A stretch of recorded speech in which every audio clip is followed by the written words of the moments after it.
The business really was formed with the purpose of being a real social impact platform, and that kind of means in kind of two parts. So we have the micromobility element, so that's micromobility solutions for customers, but also a digital marketing platform within our app so that customers are able to interact with other partners that we have. And that for us enables for our customers the 10 free minute element, so free rides for users. So that's kind of the core of the business. We started with bikes, and we have those across the city now in London. And we're also very soon to be launching the e-moped as well, which is kind of the first micromobility operator to be doing that in the UK. We decided to offer mopeds because they are a great transport solution. I think in the UK there are quite a few barriers to entry compared with other cities around Europe, where, for example, you don't need a CBT, that's like, or a full motorbike license. Those are two things that you're going to require when you ride mopeds here in the UK. So for us, it is a really good vehicle to be able to get around. They're great fun. We've had a few on the road already, and it really helps with the congestion element in cities. They're quiet. I think that's a big part.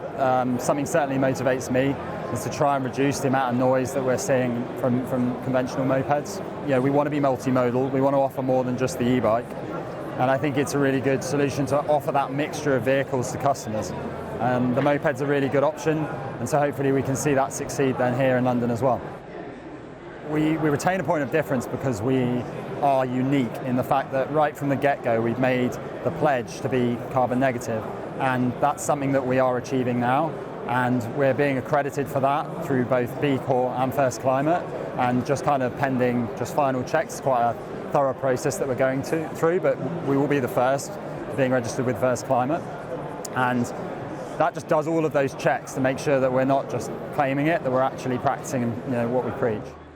The fact that we can offer users the free riding if they're doing that sub 10 minute and ending in our green bays, that's a massive difference to other operators. I did a ride the other day with a competitor, and it cost me £2.50 for my ride, and I know that I can do that same trip on a human forest bike for free. And so I think that's what we're seeing, you know, the popularity in the brand and the big difference. I think urban mobility and micromobility specifically is going to change like a hell of a lot in the next 10 years. A lot of change that we're seeing already in like infrastructure. A lot of the boroughs in London and authorities generally are like paying more attention to it. And I think that comes from the momentum that we're seeing in like users, what they are demanding.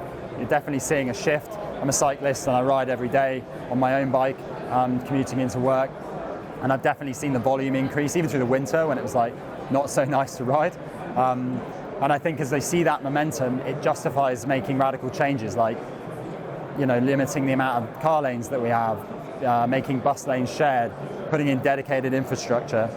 So I mean, that's one aspect. I think we'll see a lot more of that in sort of cycling and scooter use. We'll see dedicated infrastructure, which for people that are less confident riding, that's really good because they don't really want to be being brushed by a car when they're cycling to work or riding the bikes. And yeah, I think also just kind of regulatory change, I think popularity, options for people, the shared economy is growing. People are more comfortable with the idea of like finding a car or a moped and sharing it with someone and just using what they need when they need it, as opposed to just like the comfort of it, owning it, but paying a big premium for fuel and for your permit, taxes, all these things. So I think mindsets are changing. That's then supporting big shifts and changes in legislation and infrastructure from boroughs and councils. And all of that then is helping operators be more proactive, offer more rides, more bikes, and the whole thing's growing and moving along nicely.